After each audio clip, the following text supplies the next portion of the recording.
नमस्कार, news point लेकर हाजिर हूं मैं राजीव। दोस्तों, प्रधानमंत्री नरेंद्र मोदी कब कौन सा खतरनाक खेल देश के साथ खेल जाएं, इसका अनुमान लगाना बहुत मुश्किल होता है, बहुत कठिन होता है।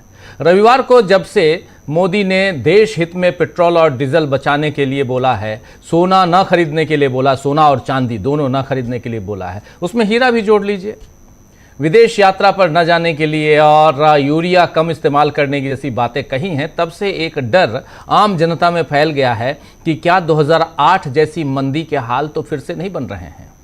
आप जानते हैं कि मोदी ने कोविड काल जैसे वर्क फ्रॉम होम और ऑनलाइन क्लासेस की भी बात की है, जिससे डर और ज्यादा बढ़ गया है। कहने को तो नरेंद्र मोदी ने पश्चिम एशिया में चल रहे युद्ध से इसका संबंध जोड़ा है, लेकिन क्या बात केवल इतनी सी है या इसके पीछे कोई और कहानी है? अब इसकी पड़ताल भी होनी चाहिए, क्योंकि लोकतंत्र में यह रवैया बार बार क्यों अपनाया जा रहा है कि जब चाहे कोई नया फरमान जारी कर दिया जाए, कोई नई बात कह दी जाए और इसमें अपनी संसद तक को भरोसे में न लिया जाए। जी हां, संसद तक को भरोसे में न लिया जाए। आपको बता दूं कि मोदी की नसीहत के बाद शरद पवार, जो एनसीपी शरद पवार गुट के चीफ हैं, उन्होंने भी उनको एक नसीहत दी है। एक पोस्ट में शरद पवार ने लिखा है कि पश्चिम एशिया में व्याप्त अस्थिरता और युद्ध जैसी स्थिति के मद्देनजर 2 दिन पहले देश के प्रधानमंत्री नरेंद्र मोदी ने कुछ घोषणाएं की। इन घोषणाओं का देश की अर्थव्यवस्था पर दूरगामी प्रभाव पड़ने की संभावना है। इन घोषणाओं की अचानक प्रकृति ने आम नागरिकों, उद्योग जगत और निवेशकों के बीच बेचैनी का माहौल पैदा कर दिया है। ये स्थिति निश्चित रूप से चिंताजनक है। इस मुद्दे की गंभीरता को देखते हुए प्रधानमंत्री को अपनी अध्यक्षता में सर्वदलीय बैठक बुलानी चाहिए। राष्ट्रीय हित के मामलों पर निर्णय लेने की प्रक्रिया में सभी दलों के नेताओं की भागीदारी देश के कल्याण के लिए अत्यंत आवश्यक है। वर्तमान अंतर्राष्ट्रीय स्थिति को देखते हुए केंद्र सरकार को अधिक संवेदनशीलता और व्यापक परामर्श को प्राथमिकता देनी चाहिए। इसके साथ ही प्रधानमंत्री को स्थिति की गहन समीक्षा के लिए देश के प्रतिष्ठित आर्थिक विशेषज्ञों, उद्योग जगत के प्रतिनिधियों और संबंधित विशेषज्ञों के साथ तत्काल बैठक बुलानी चाहिए। भविष्य की नीतियों पर व्यापक चर्चा होनी चाहिए। मौजूदा हालात में देश की जनता में विश्वास और स्थिरता कायम करना सरकार की सर्वोच्च प्राथमिकता होनी चाहिए। ये हमारा दृढ़ रुख है, ये कह रहे हैं यहां पर शरद पवार। शरद पवार ने बिल्कुल सही कहा है कि ऐसे गंभीर मुद्दे पर चलते फिरते बात तो नहीं हो सकती कि जब जो मन किया वो कह दिया। इसके लिए बाकायदा संसद को भरोसे में लेकर बात करनी चाहिए।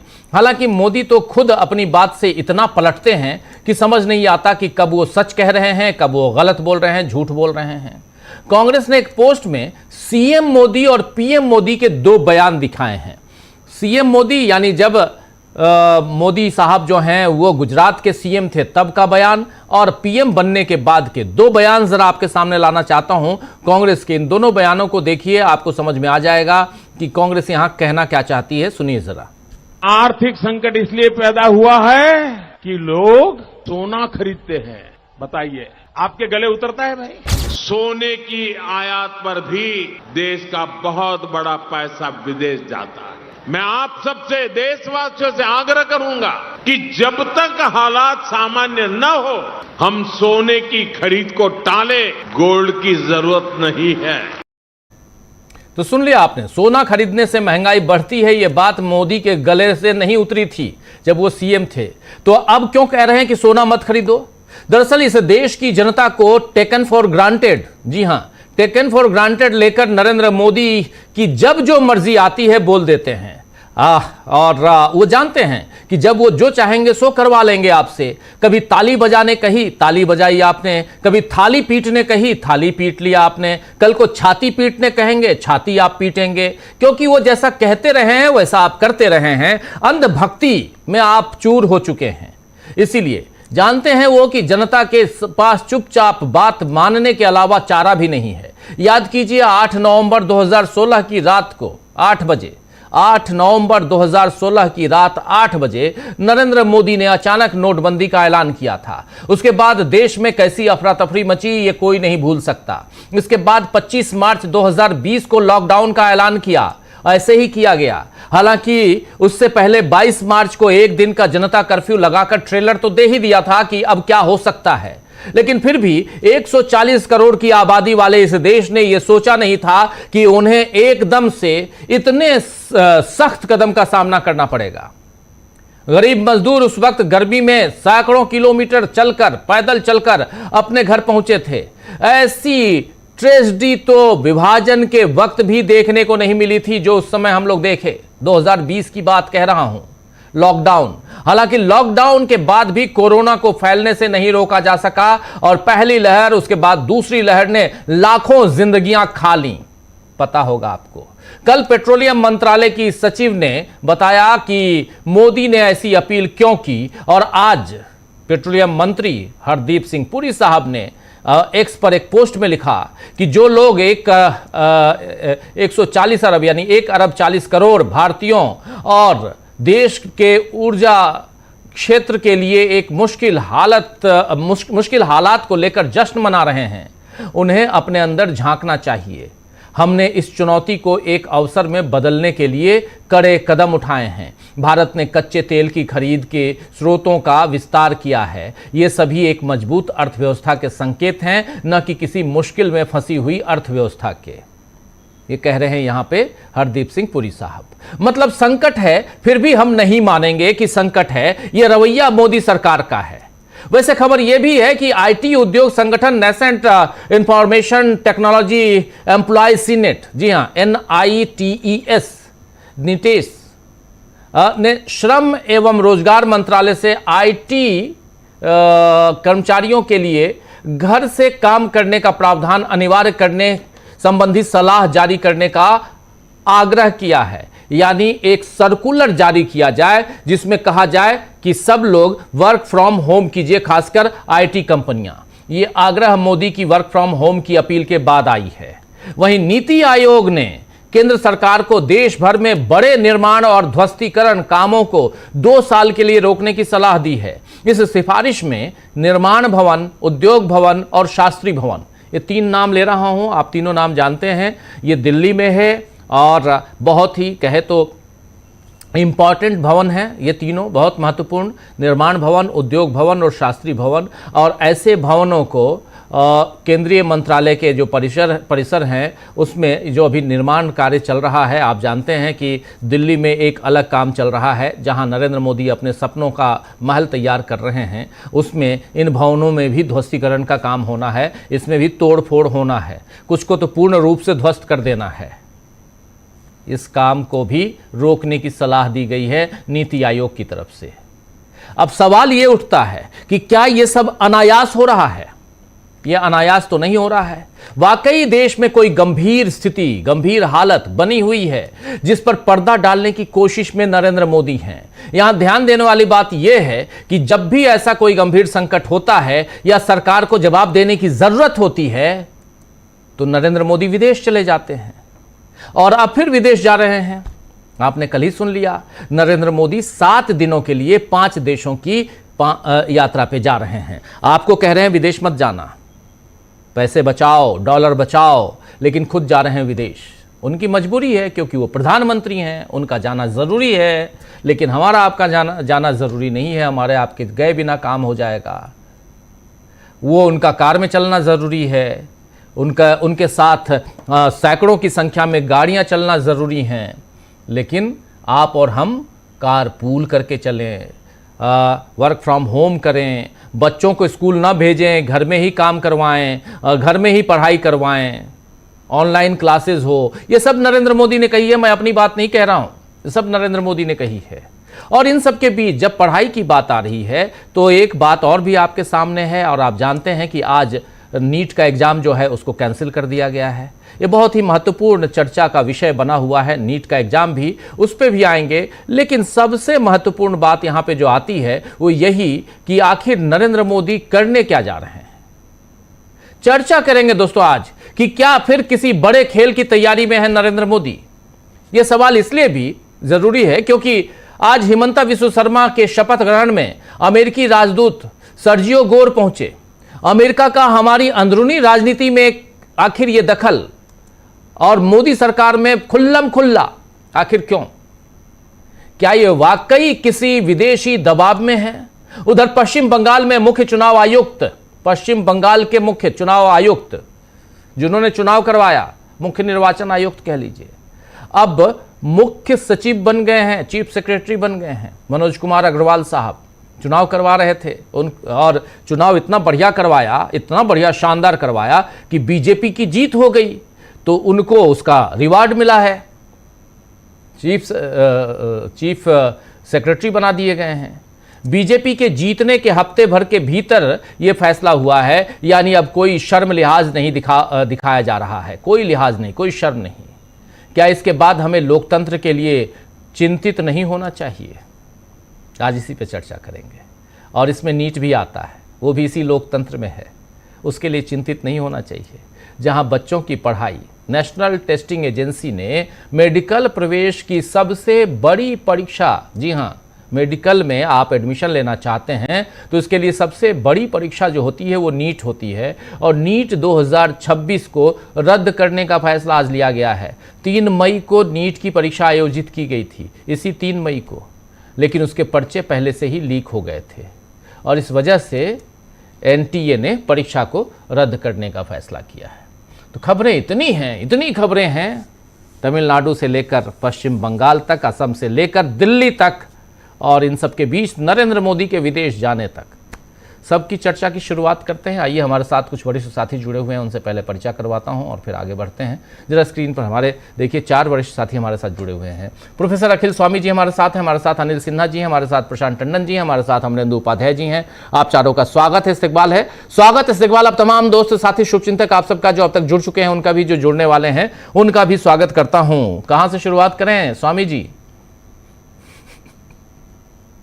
प्रधानमंत्री नरेंद्र मोदी जी, मोदी जी ने तो अपनी तरफ से बॉल फेंकी है, उसी पे हम लोग उसका जवाब देते हैं। जी जी जी,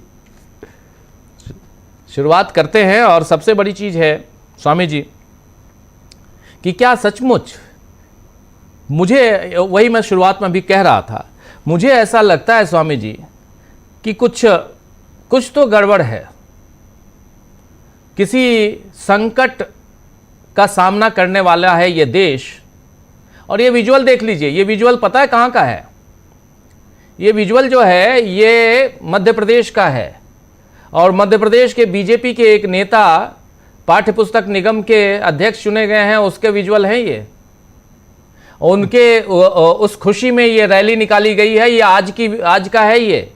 और नरेंद्र मोदी जी कह रहे हैं कि पेट्रोल डीजल की कीमत कम करो, कीमत नहीं बल्कि पेट्रोल डीजल की खपत कम करो। और देखिए गाड़ियां ही गाड़ियां हैं। ये है मध्य प्रदेश। मध्य प्रदेश का एक बहुत शानदार ऐड था, देखे होंगे, बहुत ही शानदार, वहां टूरिज्म डिपार्टमेंट का था। खैर, तो ये है, क्या सचमुच किसी संकट की तरफ बढ़ रहा है ये देश? राजीव जी, आप कह रहे हैं कुछ संकट है और संकट की तरफ बढ़ रहा है। मेरा यह कहना है कि हम ऑलरेडी बहुत बड़े संकट के अंदर हैं और बहुत बड़ी समस्या के अंदर हैं, और जितनी जल्दी हमारे देशवासी इस बात को समझ जाएं। अच्छा, मैं गोदी मीडिया को भी सुन रहा हूं, कभी कभी सुन लेता हूं, वहां पे जो कहा जा रहा है कि ये दूसरे देश के बीच के युद्ध की वजह से हमें ये सहन करना पड़ रहा है, मैं सहमत नहीं हूं। देखिए, इसमें ये एक प्रकार से भारत द्वारा निर्मित कष्ट है। आपने ये भी कहा 2007-8 में जब प्राइम क्राइसिस आई थी, ये क्या उस प्रकार का संकट है? आप जरा 2007-8 के जीडीपी का डेटा पूरे वर्ल्ड का उठा के देख लीजिए। पूरे विश्व के अंदर संकट था, अमेरिका के बड़े बड़े बैंक डूब रहे थे, और हमारे देश के अंदर GDP one of the highest थी 2007-8 में, क्योंकि डॉक्टर मनमोहन सिंह जैसा हमारे पास अर्थशास्त्री था। देखिए, आज के तारीख में स्थिति क्या है, मैं क्यों कह रहा हूं, मानव निर्मित है। मानव निर्मित इसलिए है कि आपका एक, जरा कल भी मैंने निवेदन किया था राजीव जी, कि अगर आप ये बताएं कि जब डॉक्टर मनमोहन सिंह के जमाने में $140 पर बैरल हो गया था, उस समय टैक्स स्ट्रक्चर क्या था, और उस समय गवर्नमेंट ऑफ इंडिया सब्सिडाइज कितना करती थी। इसका मतलब यह है कि $140 होने के बावजूद अगर हमको 70 रुपए का पेट्रोल और 50 रुपए का डीजल मिल रहा था, उसका कारण यह था कि सरकार टैक्स नहीं वसूल रही थी बहुत ज्यादा, और अपनी जेब नहीं भर रही थी। अच्छा, फिर आपने जो है सब्सिडी को बंद कर दिया, केवल एलपीजी में आपने थोड़ी बहुत सब्सिडी दी और बाकी आपने जो है वो अपने सारे कॉफर्स को भर लिया। अच्छा, उसके बाद राजीव जी ये बताइए, जो प्राइवेट ऑयल कंपनीज को रूस से सस्ता तेल खरीदने के बाद, रिफाइनिंग करने के बाद, उनको केवल एक्सपोर्ट ओरिएंटेड क्यों रखा गया? उन्होंने केवल निर्यात क्यों किया? जो निर्यात तेल किया वो हमारे देश के अंदर बिकने वाले तेल से सस्ता निर्यात किया। इसका माने रूस से आपने 30% डिस्काउंट में लिया, उसको रिफाइन किया और इसको एक्सपोर्ट कर दिया और प्राइवेट जो रिफाइनर्स थे उन्होंने खूब सारा पैसा कमा लिया। नेपाल के अंदर जो तेल की कीमत है वो हमारे देश के तेल की कीमत से कम है, क्योंकि वहां भी हम भेजते हैं और सस्ते दाम पे भेजते हैं और अपने देश के ऊपर एक प्रकार का आक्रमण करते हैं। तो आप बताइए, मानव निर्मित हुआ कि नहीं? अगर हमारे ऊपर डोनाल्ड ट्रंप का वो ना होता, दबाव ना होता और कुछ फाइल वाइल का चक्कर ना होता, और जैसे पहले भी हमेशा हुआ, इतिहास में ऐसा हुआ, अगर हम रूस और ईरान से तेल खरीद रहे होते। अभी मैं जनरल बख्शी को सुन रहा था एक कार्यक्रम में, और जनरल बख्शी का पिछले 3 महीने से रुख काफी बदला हुआ है। उसके पहले वो भी अपना थोड़ा स्तुतिगान करते थे, लेकिन आज 3 महीने से लगातार वो ईरान के साथ खड़े हुए हैं, अमेरिका की आलोचना कर रहे हैं। और अभी उन्होंने कार्यक्रम में ये कहा कि जिस प्रकार से हमें अमेरिका दबाव डाल के ईरान और रूस से तेल खरीदने से रोक रहा है, आप बताइए 30% डिस्काउंट, आपका रुपया कमजोर हो रहा है, डॉलर मजबूत हो रहा है, क्योंकि हर चीज आप डॉलर पे खरीद रहे हैं अमेरिका के दबाव में। अरे तेल वो आपको रुपए में दे रहे थे, और वो रुपए में दे रहे थे कि भाई ठीक है, आप हम आपको तेल भेजते हैं और रुपए का जो पेमेंट है आप हमको एक्सपोर्ट कर दीजिएगा, फार्मास्यूटिकल वगैरह का एक्सपोर्ट कर दीजिएगा, वो आपस में कंपेंसेट हो जाएगा। आपने अमेरिका के दबाव में वो लेना बंद कर दिया, 20-30% आपकी कॉस्ट वहां बढ़ गई। जब आप डॉलर बहुत ज्यादा खर्च करेंगे, उसकी डिमांड बहुत ज्यादा हो जाएगी, तो रुपया कमजोर हो जाएगा। कमजोर हो जाएगा तो आपके देश के अंदर तेल की स्थिति, तो आज भी मैं निवेदन करता हूं राजीव जी, अगर डॉक्टर मनमोहन सिंह के जमाने का टैक्स स्ट्रक्चर रख दिया जाए और जितनी सब्सिडी वो दे रहे थे दे दी जाए, आज भी हमको 70 रुपए का पेट्रोल, 50 रुपए का डीजल मिलेगा, क्योंकि जो डॉक्टर मनमोहन सिंह के जमाने में इंटरनेशनल क्रूड प्राइस था आज भी उससे कम है। अच्छा, एक चीज ये बताइए, 50 लाख परिवार हिंदुस्तान के अंदर ज्वेल्स एंड ज्वेलरी बिजनेस के अंदर लगे हुए हैं। आपको पता है हमारे देश के अंदर एक्सपोर्ट में ज्वेल्स एंड ज्वेलरी का बहुत बड़ा योगदान है। करीब 7-8% of the GDP is because of jewels and jewellery. Surat का उद्योग, उड़ीसा का बहुत बड़ा, और आप अभी बंगाल के अंदर शुभेंदु अधिकारी ने शपथ ली है, बंगाल के अंदर कारीगर बहुत बड़ी संख्या में है।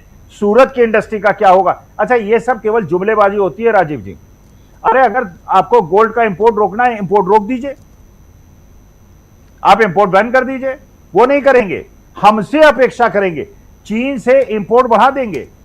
चीन से हमारा इंपोर्ट जो है वो 100% बढ़ जाएगा पिछले 11 साल में, एक्सपोर्ट केवल 15% बढ़ेगा। लेकिन हमसे कहा जाएगा चीनी झालर मत खरीदो।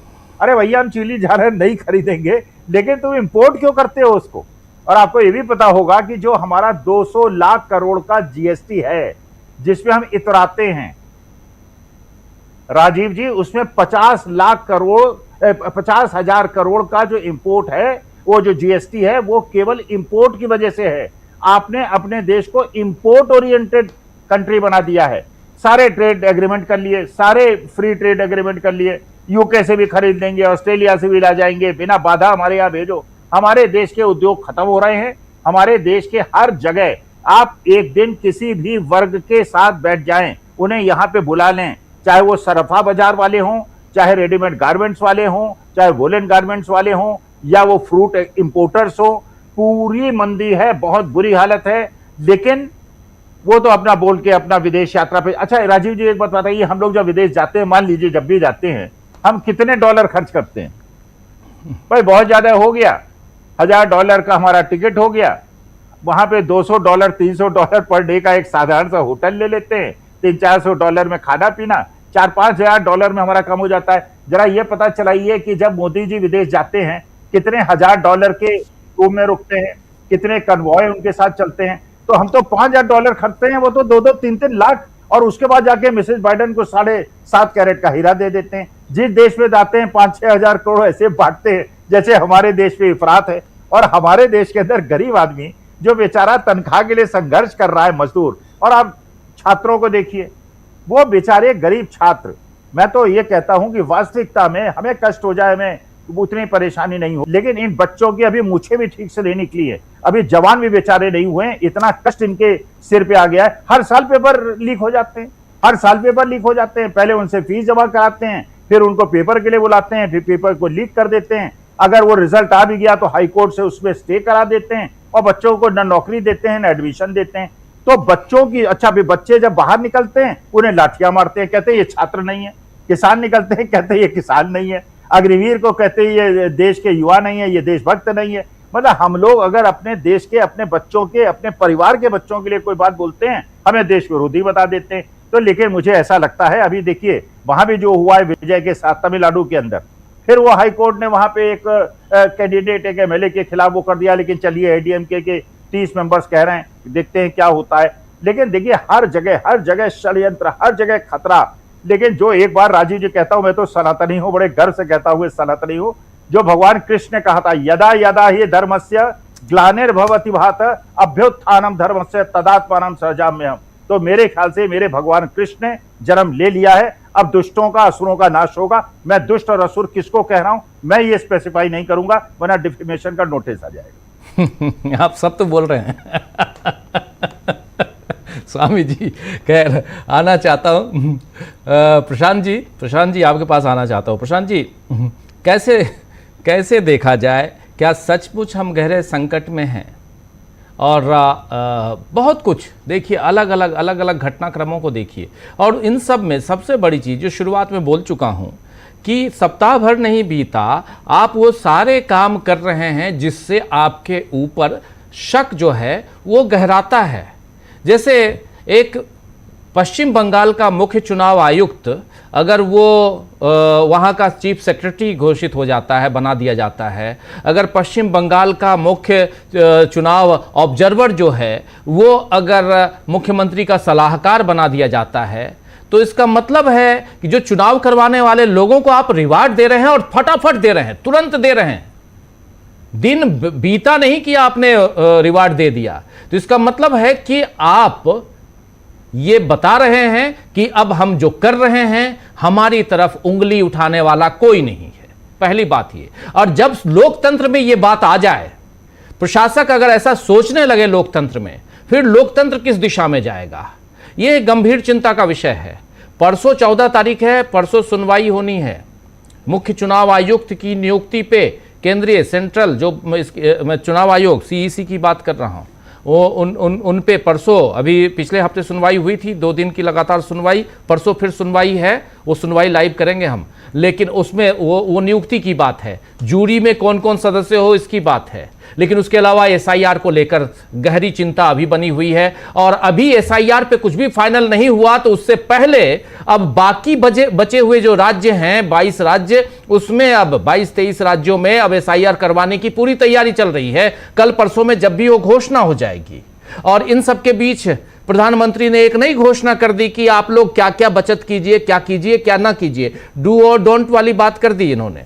लेकिन यहाँ पर सबसे बड़ा सवाल यहाँ पैदा होता है कि आखिर ये सब आज आप कर रहे हैं, कल इन्हीं चीज़ों को लेकर, पिछले प्रधानमंत्रियों को लेकर इंदिरा गांधी ने तब ये कहा था, नेहरू जी ने तब ऐसा कहा था, और देखिए हाथ खड़े कर दिए थे नेहरू ने, ये सारी बातें कह रहे थे प्रधानमंत्री वहाँ पार्लियामेंट में, कभी भाषणों में। अब क्यों कर रहे हैं? क्या अब सचमुच अगर खुद करना पड़ रहा है तो क्या सचमुच अब उनके ऊपर, इस देश के ऊपर ऐसा संकट है कि वो सब कुछ खुद ही करना पड़ रहा है उनको, ये माना जाए? और संकट है तो संकट की चिंता हम और आप क्यों ना करें? जी देखिए राजीव जी, पहले तो बात संकट की कर लेते हैं, और जो नैतिकता का पतन हो रहा है पश्चिम बंगाल में, हत्या हो रही नैतिकता की, उस पर ही बात रखूंगा। देखिए प्रधानमंत्री के अपने शब्द हैं कि जब तक हालात सामान्य ना हो, मैं प्रधानमंत्री मोदी को कोट कर रहा हूं, अभी आपने सुनाया, जब तक हालात सामान्य ना हो, तो ये असामान्य हालात क्या हैं इसको बताएं प्रधानमंत्री, सरकार बताए कि किस तरफ इशारा कर रहे हैं कि जब तक हालात सामान्य ना हो। तो पहली बात कि कब हालात सामान्य होंगे और ये असामान्य कितने हैं, क्या बैलेंस ऑफ पेमेंट की स्थिति है? क्या बैलेंस ऑफ पेमेंट की स्थिति वहां पहुंच रही है जहां चंद्रशेखर के समय पहुंच गई थी, जब हमको अपने देश का सोना गिरवी रखना पड़ा था? क्या सोना न खरीदने के पीछे ये कोई दिमाग में घूम रहा है नरेंद्र मोदी के कि जिससे चंद्रशेखर ने प्रधानमंत्री काल के दौरान आईएमएफ में देश का सोना गिरवी रखा था? तो क्या हम उस तरफ जा रहे हैं? ये सोने का मामला क्या है जो मोदी जी कह रहे हैं? क्या स्थिति है फॉरेन एक्सचेंज रिजर्व की? कितने दिन का फॉरेन एक्सचेंज रिजर्व है हमारे पास जो कि हम अपने जो बकाया पेमेंट हैं, चाहे वो तेल के हों या दूसरे आयात के हों, वो हम दे सकते हैं? रुपया 95 रुपए से ऊपर है, डॉलर 95 रुपए से ऊपर है जी। ये हम जानते हैं क्योंकि हमको दिख रहा है। लेकिन स्थिति बहुत खराब है। अभी आप लोग चर्चा कर रहे थे कि जब अमेरिका में या पूरे वैश्विक एक मंदी आई थी 2007-8 में और भारत उससे निकल गया था। भारत निकल गया था क्योंकि भारत में तब मनरेगा इंट्रोड्यूस हो चुका था। भारत की बैंक अच्छे थे, भारत में डिमांड थी चीजों की। भारत की इकोनॉमी, जैसे प्रोफेसर स्वामी ने कहा कि हमारी इकोनॉमी एक्सपोर्ट ओरिएंटेड नहीं है, हमारी इकोनॉमी घरेलू उत्पाद और घरेलू कंजम्पशन से चलती है। और इस वजह से हम 2008-9 का जो वैश्विक मंदी थी हम निकल गए थे साफ साफ। अब स्थिति बहुत खराब है, मनरेगा बंद हो चुका है और जी राम जी अब नोटिफाई हुआ है। अब नोटिफाई हुआ है तो उसके रूल्स बनेंगे, उसको इम्प्लीमेंट होगा, प्रोजेक्ट आइडेंटिफाई होंगे, तब राज्य सरकारें पैसा निकालेंगी, जब राज्य सरकारों को पैसा देना है तब वो इम्प्लीमेंट होगा। तो ये जो तमाम लोग जो बेरोजगार होंगे उनको कोई कुशन नहीं है। जो बॉटम पिरामिड में जो हमको स्ट्रेंथ आनी चाहिए वो नहीं है। एक शब्द का चलन आया मनमोहन सिंह के समय और इसी मीडिया ने किया, जो मीडिया आज हिंदू मुसलमान करता है, पॉलिसी पैरालिसिस। मैं कह रहा हूं कि अब पॉलिसी पैरालिसिस से आगे की बात चली गई है।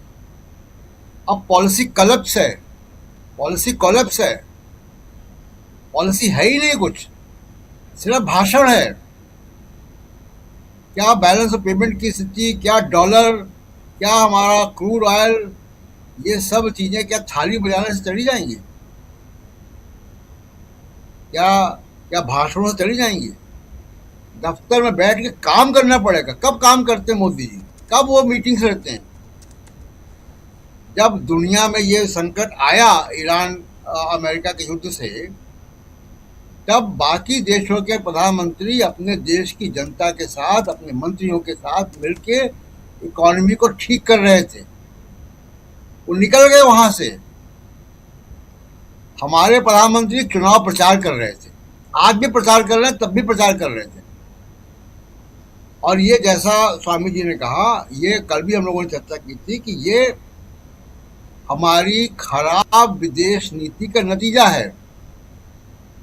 अगर प्रधानमंत्री मोदी उस दिन इजराइल में ना होते, लड़ाई के ठीक 48 घंटे पहले, तो हमारी ये स्थिति इतनी खराब नहीं होती, क्योंकि हमारे ईरान से पारंपरिक संबंध थे। हमने तो आंख में उंगली डाल के उनसे झगड़ा किया है और अपने जहाजों को रोका है। और इस वक्त सिर्फ जहाज नहीं रुके हुए हैं, भारत की अर्थव्यवस्था जो है वो हरमुज पे डूब रही है, जिसको लेके नरेंद्र मोदी की तरफ से मुझे अभी तक कोई पॉलिसी इनिशिएटिव नहीं दिखाई दिया। पिछले फरवरी 28 से लेके अब तक आप बता दें, कोई बता दें मुझे कि क्या मेजर पॉलिसी इनिशिएटिव लिए गए, क्या मेजर पॉलिसी घोषणाएं हुई हैं? जीरो, कुछ भी नहीं हुआ है, सिर्फ भाषण हुए हैं। भाषण से अर्थव्यवस्था ठीक हो जाएगी? भाषण से क्या रुपया नीचे आ जाएगा? डॉलर नीचे आ जाएगा रुपये से? ये नहीं होने जा रहा है। तो ये जानते बूझते हुए ट्रंप के कहने पर हमने अपनी इकोनॉमी को खराब किया है और इस हालत में छोड़ दिया है। लेकिन स्थिति बहुत चिंताजनक है। जिस तरीके के मोदी जी के संकेत आ रहे हैं उससे लग रहा है कि ये स्थिति बहुत चिंताजनक है और वो देश का ध्यान कहीं और बांटने में लगे हुए हैं और तेल के दाम बढ़ाने पड़ेंगे। 1 लाख करोड़ का घाटा हो गया ऑयल मार्केटिंग कंपनीज को। ये कैसे हो गया घाटा? 1,000 करोड़ का 1,200 करोड़ का रोज घाटा हो रहा है, तो आपको तेल के दाम तो बढ़ाने पड़ेंगे। उसके पहले आप ये कहानियां गढ़ रहे हैं। तेल के दाम बढ़ने से कोई रोक नहीं सकता है, जो स्थिति है बढ़ेंगे ही, लेकिन जवाब देना पड़ेगा कि जब इंटरनेशनल ऑयल प्राइस $40 था, $40 था, तब हमारे कंज्यूमर को उसका फायदा क्यों नहीं दिया गया? उस सस्ते तेल पे मुकेश अंबानी ने 7.5 लाख रुपया का तेल बेचा यूरोप में और अमेरिका में। हमारे देश के लोगों ने क्या बिगाड़ा था जिन्होंने आपको वोट दिया? तो ये बहुत खतरनाक दिशा की तरफ जो है मोदी जी अर्थव्यवस्था को ले गए हैं और मुझको लग रहा है कि इनसे अब संभलेगी नहीं। सरकार चलाना आता ही नहीं, सिर्फ ये आता है कि हाँ किसी को चीफ सेक्रेटरी बना दो जिसने चुनाव में मदद की, खुल्लम खुल्ला। नैतिक अनैतिक का फैसला जो है वो नहीं करना है।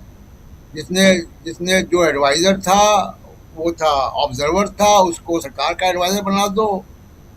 खुलेआम SIR करो। और चिंताजनक बात एक और बंगाल से आ रही है, जिन लोगों के नाम वोटर लिस्ट से कटे हैं उनके सरकारी वेलफेयर से भी नाम कट रहे हैं। अब ये 27 लाख लोग तो डिस्प्यूटेड नहीं है कि ये लोग हैं, इन्होंने अप्लाई किया। इनको भी जब तक इनका नाम क्लियर नहीं होता है, जब तक इनको कोई सरकारी बेनिफिट नहीं मिलेगा, ये भारत के नागरिक नहीं है। अब इसका जवाब सुप्रीम कोर्ट दे, जिसने सुप्रीम कोर्ट ने जिनको हरी झंडी दी, चुनाव आयोग को ढील दी कि करो, काटो नाम। तो बहुत चिंताजनक है स्थिति इंस्टीट्यूशंस की, मीडिया की और सरकार की तो है ही। और बिल्कुल आपका अंदाज सही है और मैं भी यही सोच रहा हूँ कि स्थिति बहुत गंभीर है। जितना हमको दिख रही है उससे कहीं ज़्यादा गंभीर है, क्योंकि नरेंद्र मोदी खुद अपने ज़बान से कह रहे हैं कि जब तक हालात सामान्य ना हो। जी जी जी जी अनिल सिन्हा जी, कैसे आप देखते हैं? क्या सचमुच आपको भी लगता है, क्योंकि मोदी जी खुद ही कह रहे हैं हालत देश की, और उसमें भी अब पाबंदियां लग रही हैं। अब बोला जा रहा है कि आप ये कीजिए, ये ना कीजिए। अभी तो सिर्फ कहा जा रहा है, कल को वैसी पाबंदियां लगेंगी कि घर से बाहर मत निकलिए। नहीं देखिए, ये हालत अगर हुई है तो एक दिन में तो हुई नहीं है। दूसरा ये है क्या कि इसके पहले से राहुल गांधी ने कहा था, मार्च से कई उनके वीडियो वायरल हैं कि हालत हम लोग किस तरफ बढ़ रहे हैं और किस तरह जो है हमारी इकोनॉमी खराब हो रही है। ये अभी क्यों कहा, ये इम्पोर्टेंट। अभी कहा, अभी बंगाल के चुनाव के बाद लोग जो है डेमोक्रेसी बचाने के एक बड़ा आंदोलन करने के ये में थे, क्योंकि पूरा चुनाव लूट लिया है। और मनोज अग्रवाल तो उसका आउटकम है, वो जो उन्होंने चुनाव जो जिताने में भूमिका अदा की है, उसके लिए उनको रिवॉर्ड किया गया। सुब्रतो गुप्ता, वो तो जानते ही हैं आप। तो ये दोनों, इससे ये साबित होता है कि इस गवर्नमेंट को पब्लिक ओपिनियन का कोई अब उसकी चिंता नहीं है। क्योंकि मनोज अग्रवाल, ये क्या नाम है, अभी जो DGP जो है जिसको कि गुप्ता, उसको बढ़ाया, उसका कार्यकाल 6 महीने के लिए। ये सारे लोग हैं उसको जिताने के लिए, और ज्ञानेश कुमार सबसे ऊपर, और अदालत उस पर कुछ नहीं कहेगी। तो पब्लिक ओपिनियन से उनको कोई लेना देना नहीं। तो ये मनोज कुमार अग्रवाल वाले में तो यही साबित होता है कि इतना जल्दी कोई भी कैसे कर सकता था। अब अभी ये था क्या कि पूरा ममता बनर्जी ने भी ऐलान किया था, और ममता बनर्जी करती या नहीं करती, लेकिन एक जो प्रोटेस्ट है उसकी पूरी संभावना थी जो अभी आने वाला था। उन्होंने लोगों को इतना डरा दिया कि इसके बाद अब तो मामला आ गया ऐसा कि अब जान पे बनाई का सवाल है। अब इधर दाएं देखें बाएं देखें, अभी तो सामने लोग देखेंगे कि भाई ये क्या बोल रहा है, प्रधानमंत्री हमारे क्या कह रहे हैं। चिंता तो अभी इसी की होगी ना। उनको ये लगेगा कि अब जो है अब लॉकडाउन लगने वाला, क्योंकि जो उन्होंने गिनाए जो तत्व, जो उनके भाषण का जो सब चीज था, उसमें यह था कि बाजार ठप कर दो, मतलब खरीद बिक्री, सोना की खरीद बिक्री अगर कोई कह रहा है कि बंद करना है, इसका मतलब मार्केट बंद करने के लिए बोल रहा है कि मार्केट को सस्पेंड कर देना है। क्योंकि सोना जो है वही इंडेक्स है, वो कोई मोदी जी या मोदी जी के गवर्नमेंट ने नहीं बनाया है। ये सोना, और कभी ये बैंकिंग सिस्टम, जब ये जो मॉडर्न बैंकिंग सिस्टम के पहले से ही सोना ही मार्केट का मतलब है कि सोना की खरीद बिक्री, वो वही मतलब सदियों से, जब से हमारा है, जब से मतलब सभ्यता जिसको अब सिविलाइजेशन बोलते हैं, तब से सोना जो है वही इम्पोर्टेंट ये है, मतलब एक्सचेंज के लिए या मानक माना जाता है। अब वो कैसे और क्यों हुआ वो बताएंगे एंथ्रोपोलॉजिस्ट, लेकिन ऐसा है। अगर वो बोल रहे हैं कि ये इसका मतलब वो बोल रहे हैं कि मार्केट अब जाना बंद करिए, तेल की बात खाली नहीं है। वो जो कह रहे हैं कि होम वर्क फ्रॉम होम, वो तो उसका आउटकम है कि मार्केट ही जब बंद कर रहे हैं हम, तो तुम निकलोगे काहे को। और उसके बाद खाना पीना के बारे में भी बोल ही रहे हैं कि तेल मत खाओ और ये विदेश मत जाओ। ही लॉकडाउन बोल रहे हैं, मार्केट का शटडाउन। लॉकडाउन में कहने का मतलब तो ऊपर से आता है, ये है शटडाउन। ये इकोनॉमी को शट डाउन करने के लिए वो बोल रहे हैं।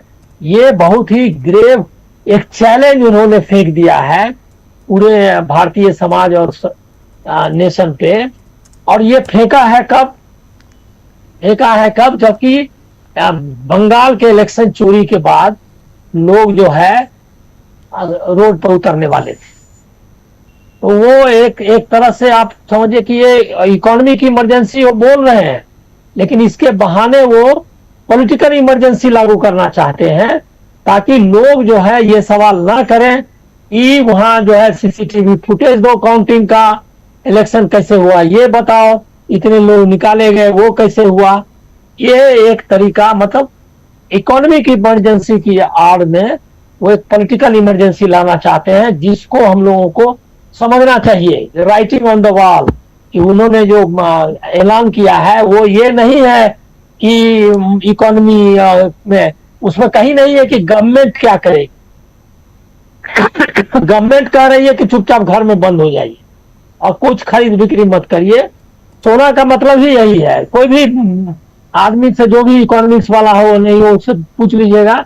ले मैन लॉजिक में आपको बता रहा हूं कि सोना अगर कहा खरीदना नहीं है, इसका मतलब कि आप त्योहार मत करो, बाजार मत जाओ और कुछ भी मत, मतलब करो ही मत। कोई इकोनॉमी कहने रही है, ये एक पॉलिटिकल एक्टिविटी को रोकने के लिए कर रहे हैं, क्योंकि मामला एकदम खुल गया है। दूसरी बात ये है, इसी के साथ जुड़ा हुआ है, जब ऐसा ये कुकांड होता है, कुकांड मतलब बिहारी लैंग्वेज में मैं बोल रहा हूं, तो ये कुकांड होता है तो तुरंत ये सोमनाथ या अयोध्या या वहां पहुंच जाते हैं, विदेश आप या पूरी विदेश। चोरी या विदेश। तो विदेश तो अब जाना जरा डिफिकल्ट हो गया है, क्योंकि विदेश में भी तो जाएंगे, माली सोमालिया यही सब टाइप के कंट्री जाएंगे, या नॉर्डिक कंट्री जो स्कैंडिनेवियन कंट्रीज हैं वहां जाएंगे।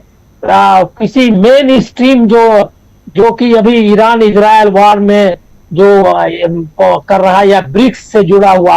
अभी बताइए कि हिम्मत होती है, लूला एकदम खिलाफ है अमेरिका के, और ट्रंप को पूरी तौर पर गालियां दे रहा है, और साउथ अमेरिका में जो वो कर रहा है, लैटिन अमेरिका में अमेरिकन पॉलिसी, उसके सबसे जबरदस्त अगर विरोधी है तो लूला है, ब्राजील के राष्ट्रपति।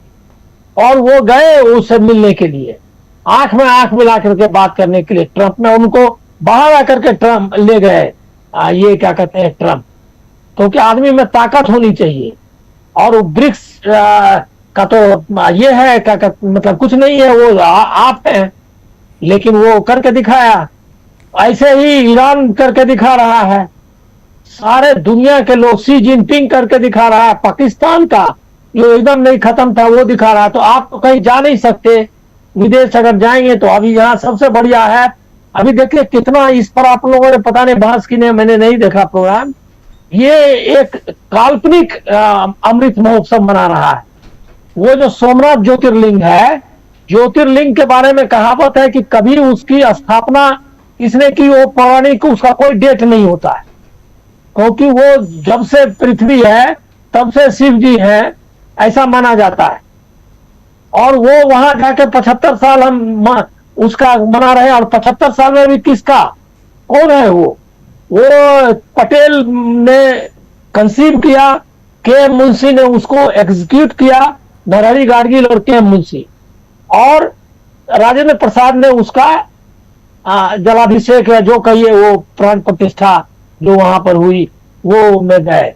इससे कोई लेना देना नहीं आरएसएस का, न हिंदू महासभा का। ये जो अमृत महोत्सव जो सोमनाथ में मनाया जा रहा है, ये सीधे सीधे मतलब आप समझ लीजिए कि इसका ये मतलब ऐसे है क्या कि हमने बोल दिया कि कल से रामनवमी मनाएंगे, उसी टाइप से है। मतलब कि कोई किसी इसका कोई आधार ही नहीं है, क्योंकि वो कांग्रेस ने बनाया, उसका एक ट्रस्ट था जो नॉन गवर्नमेंटल ट्रस्ट था, वो सब उसमें कांग्रेस ही थे।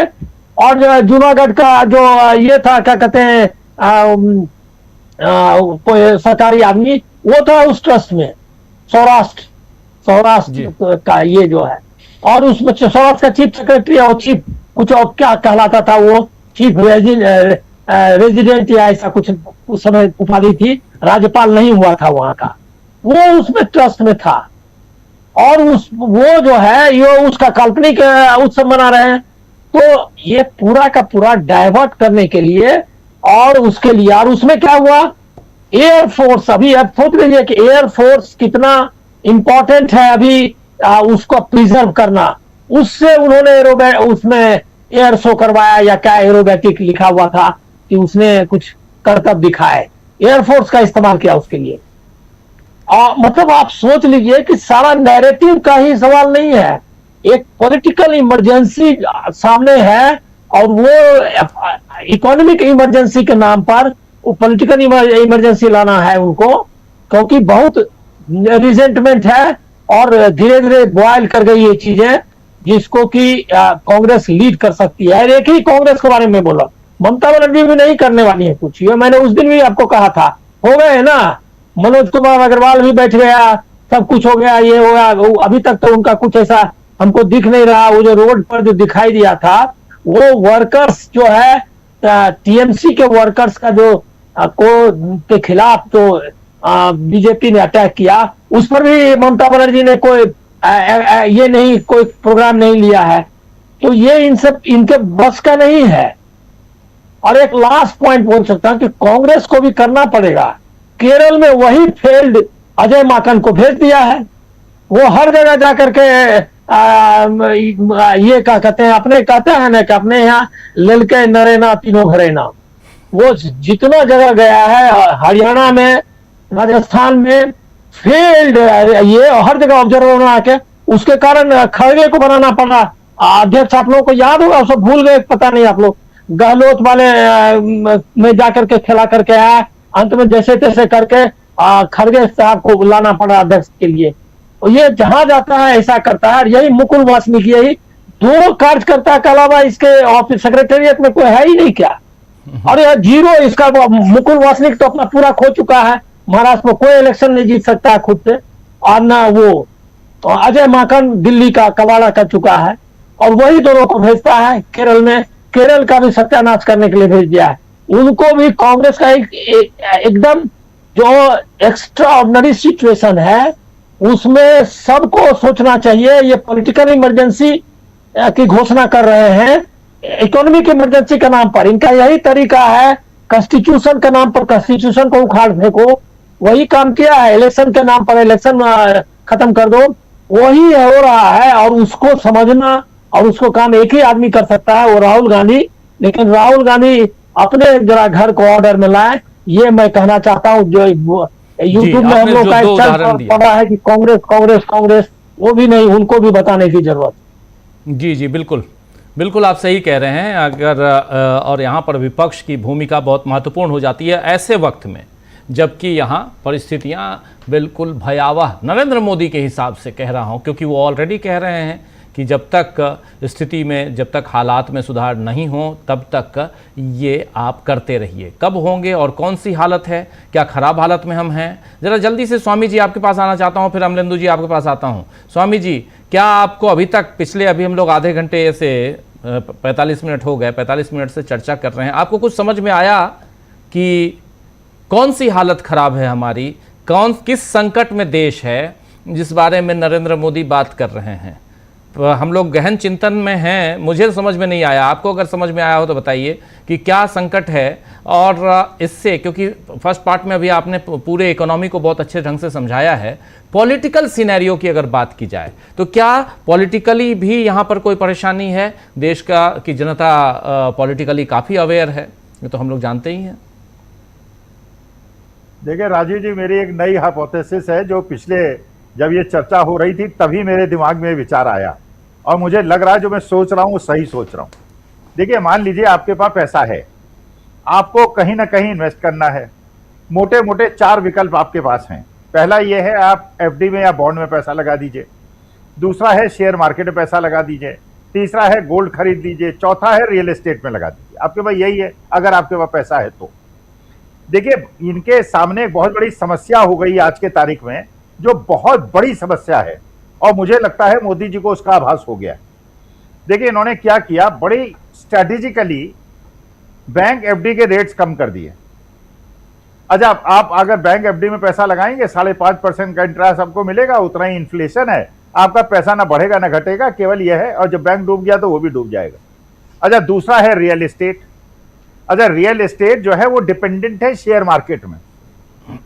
भाई, जो करोड़ों करोड़ों की, आप खुद कैलकुलेट करके देखिएगा, हमारे जो नए बच्चे हैं 1.5-2 लाख रुपए महीने कमाते हैं, 30% उनका टैक्स में चला जाता है, वो 2-2.5 करोड़ की प्रॉपर्टी गुड़गांव नोएडा में खरीद सकते हैं क्या? ईएमआई दे सकते हैं क्या? नहीं दे सकते।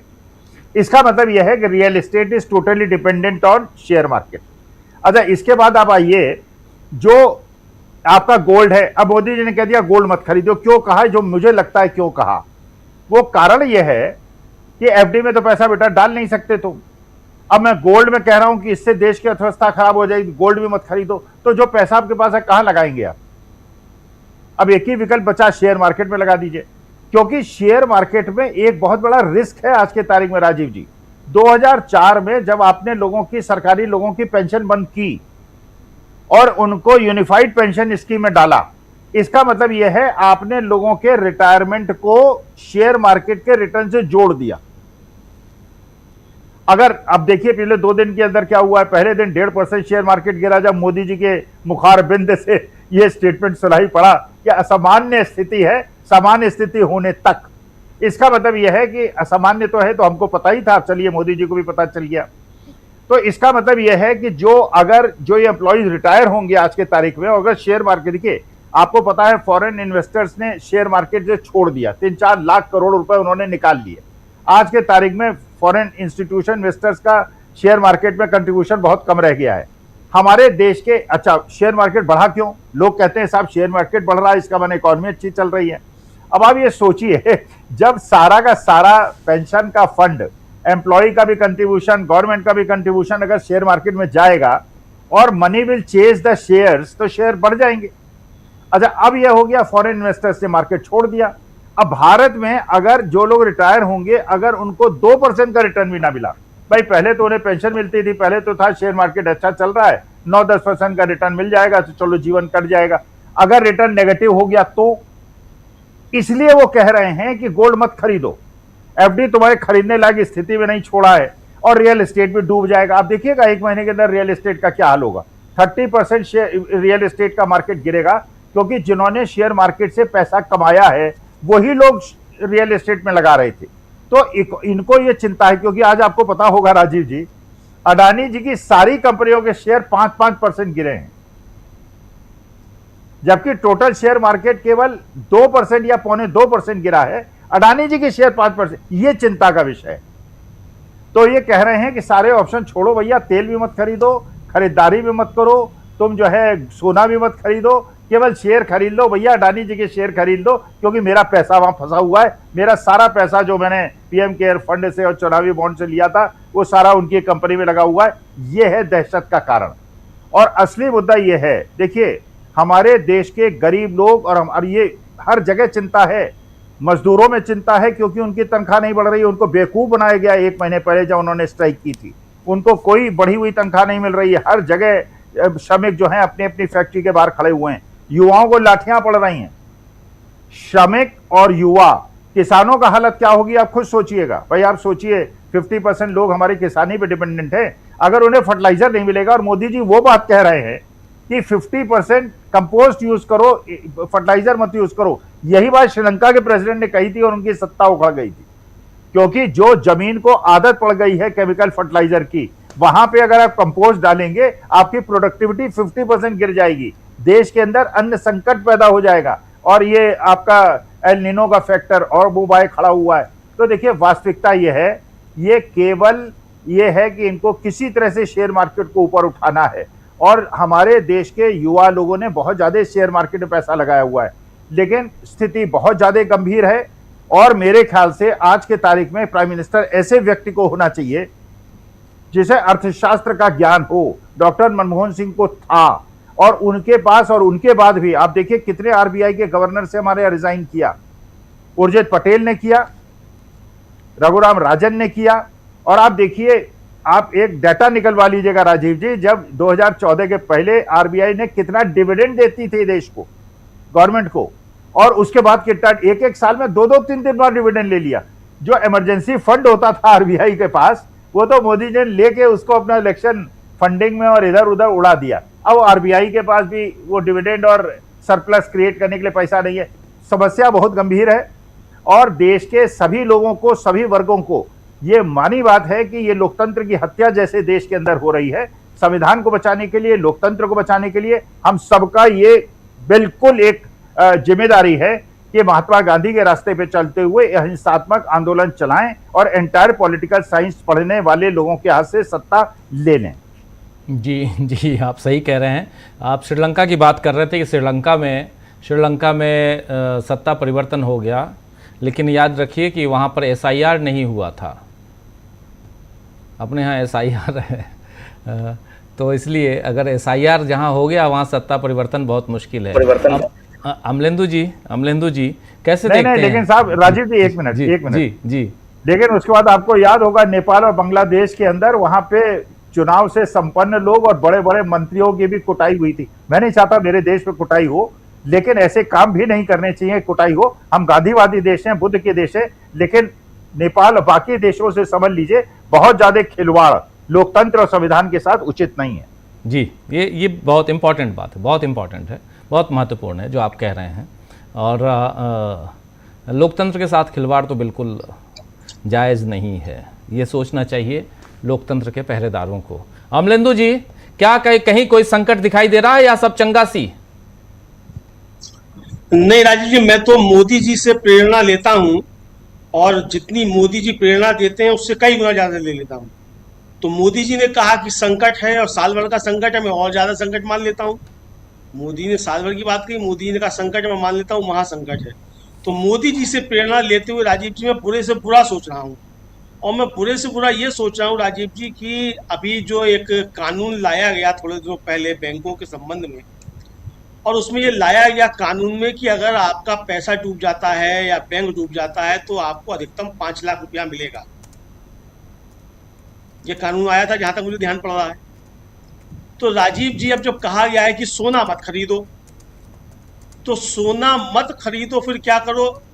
अब शेयर बताया स्वामी जी ने कि रियल एस्टेट भी डूब रहा है, शेयर मार्केट भी डूब रहा है। तो आदमी के पास, जिसके पास पैसा है वो कहाँ रखेगा? वो बैंक में रखेगा, भले ही एफडी पे रेट कम, मतलब इंटरेस्ट कम मिल रहा हो। तो क्या राजीव जी, मोदी जी का कोई मित्र जो है फिर देश छोड़कर जाने वाला है क्या? बैंक डूबने वाले हैं। तो मोदी जी कह रहे हैं कि पैसा जो है वो गोल्ड में मत लगाओ, और पैसा जो है वो जमा करो, खाते में जमा करो। मोदी जी सीधी सीधी यही कह रहे हैं कि फॉरेन रिजर्व जो उसको जमा करना है। तो फॉरेन रिजर्व जो है राजीव जी, वो फॉरेन रिजर्व तो तभी आएगा कि जब आप पैसे को जो है वो बैंक में जमा करें, तभी तो फॉरेन रिजर्व भरेगा, वरना कैसे भरेगा फॉरेन रिजर्व? तो क्या कोई मोदी जी का मित्र जो है वो देश छोड़कर जाने वाला है, बैंक डूबने वाले हैं, तो इस तरीके से भरपाई की जानी है और इसलिए साल भर का जो कहा जा रहा है और ये जो है मतलब इसका दारोमदार जो है यानी इसके लिए जिम्मेदार जो है ईरान और अमेरिका युद्ध को ठहरा दिया जाएगा कि इसकी वजह से अर्थव्यवस्था कोलैप्स हो रही है। तो राजीव जी संकट कोई बहुत गहरा है। मोदी जी जो कुछ बोलते हैं वो राजीव जी मोदी जी बिना कुछ सोचे समझे नहीं बोलते हैं। मोदी जी बहुत दूरदर्शी, बहुत दूर की सोच समझ कर बोलते हैं। तो मोदी जी ने बहुत दूर की सोच समझ कर ही बोला है कि भाइयों बहनों अपनी गाड़ी की पेटियां जो है बांध लो क्योंकि मौसम खराब होने वाला है, सीट की बेल्ट बांध लो। तो मोदी जी ने ये संदेश दे दिया है। तो मोदी जी ने जब राजीव जी संदेश दे दिया है तो जिसके सामने जो विकल्प है वो अपना बांधो। व्यापारियों के सामने जो भी विकल्प है वो करें, जिनके पास पैसा है जिन्होंने लगाया हुआ है वो करें, मेहनत की कमाई का है जिनके पास वो मेहनत की कमाई डूबने के लिए तैयार रहें कि उनकी मेहनत की कमाई डूबेगी। जिनके पास नंबर 2 का पैसा है वो तो खैर इधर उधर कुछ इंतजाम कर ही लेंगे। तो चूंकि नोटबंदी जब हुई तो जिनके पास नंबर 2 का पैसा था उनका ही पैसा सुरक्षित रहा। डूबा किसका? नंबर 1 वाले का, सबका पैसा डूबा। तो ये राजीव जी दिखाई पड़ रहा है। दूसरा मुझे लगता है कि राजीव जी जिन देशों में नोटबंदी की गई है वहां की अर्थव्यवस्था पूरी तरीके से डूबी है, तबाह हुई है और उसके अब यहाँ जो नोटबंदी हुई उसके दुष्परिणाम अब धीरे धीरे राजीव जी सामने आ रहे हैं। और आप देखिए कि किस तरीके से उसके दुष्परिणाम जो है वो सामने आए। पहले आपने लेकर आया साहब कि वो 2000 का नोट, अब वो 2000 का नोट कहाँ चला गया पता ही नहीं चल रहा। 2000 का नोट कहाँ चला गया, गायब हो गया। एटीएम आपने उसे फिर से लगवाए थे कि उनमें 2000 के नोट निकलेंगे, वो फिर दोबारा लगवा दिए एटीएम कि उनमें 2000 का नोट नहीं होगा। तो ये कितना जो है एटीएम बदलने में 2 बार एटीएम बदल गए, 3 बार बल्कि एटीएम बदल गए। तो ये सब जो हुआ है राजीव जी, अच्छा जितनी नकदी जो थी वो नोटबंदी से पहले थी उसकी कई गुना ज्यादा नकदी अब मार्केट में है। तो आखिर नोटबंदी थी क्या, वो किस लिए थी? अर्थव्यवस्था चौपट करने के लिए। तो वो तो कर दी मोदी जी ने।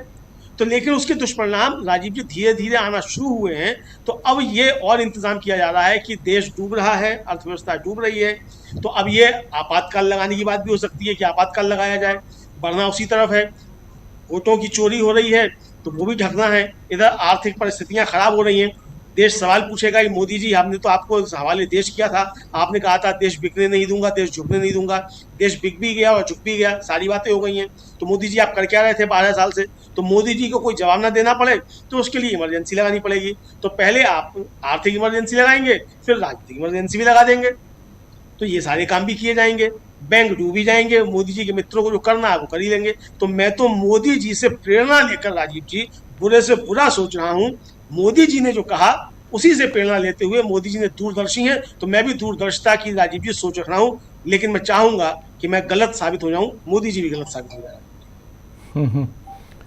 मोदी जी गलत साबित हो जाएं, आप भी गलत साबित हो जाएं। चलिए, प्रेरणा ले रहे हैं, अच्छी बात है, लेकिन ये प्रेरणा कितनी लाभदायक है, ये प्रेरणा जो यहाँ अपील है वो कितना इम्पॉर्टेंट है, इस अपील से क्या कुछ होने जा रहा है देश को। लेकिन देश ये तो जानना चाहेगा ना प्रशांत जी कि इसके बाद ये संकट कब तक रहने वाला है। अमलेंदु जी ने बताया कि 1 साल तक नरेंद्र मोदी ने कहा है, मुझे तो सुनने में नहीं आया कहीं, लेकिन अगर 1 साल तक ये संकट रहने वाला है, अगर ऐसा कह रहे हैं तो साल कम नहीं होता। लॉकडाउन तो लगाया था कुछ महीने के लिए, बढ़ा के भले उसको 3 महीना किया गया, 4 महीना किया गया, लेकिन अगर सीधे साल भर के लिए कहा जाए कि साल भर संकट में हैं और आप कुछ मत कीजिए, और जैसे अनिल सिन्हा जी भी कह रहे थे कि मामला जो है ये सिर्फ कुछ खरीदी मत कीजिए, सोना चांदी मत खरीदिए और यहीं तक नहीं है, या पेट्रोल डीजल की कीमत पे लगाम लगे या ना लगे है, लेकिन पेट्रोल डीजल को की खपत कम कीजिए, ये सब जो है ये छोटी मोटी बात तो नहीं हो सकती प्रशांत जी। अभी स्टॉक मार्केट की बात हो रही थी। स्टॉक मार्केट आज 1400 पॉइंट नीचे गिरा, बॉम्बे स्टॉक। तो मोदी जी का संदेश स्टॉक मार्केट में पहुंच गया है। कल 900 पॉइंट माइनस खुला था, हाँ, गिर के खुला था कल, 900 पॉइंट गिर के खुला था। हाँ, और उसके बाद आज आप देखिए कि 1400 पॉइंट नीचे गिरा है। तो स्टॉक मार्केट समझ रहा है कि मोदी जी का मतलब क्या है कहने का। इस पूरे गल्फ की क्राइसिस में 45 लाख करोड़ रुपए का इन्वेस्टमेंट जा चुका है देश से। एफडीआई कोई आ नहीं रहा है, क्वालिटी एफडीआई हमारे यहाँ नहीं आता। घूम फिर के मॉरिशस के रूट से यहीं का पैसा जाता है। जहाँ वेल्थ जनरेट नहीं होगी तो कौन सा एफडीआई आएगा? आप डेटा चेक कर लीजिए। जो अधिकांश एफडीआई भारत में आता है वो क्वालिटी एफडीआई नहीं आता है, वो एफडीआई प्रोजेक्ट्स पर नहीं आता है, वो एफडीआई यहीं का पैसा गोलमाल करके मॉरिशस के रूट से या टैक्स हेवन से आता है।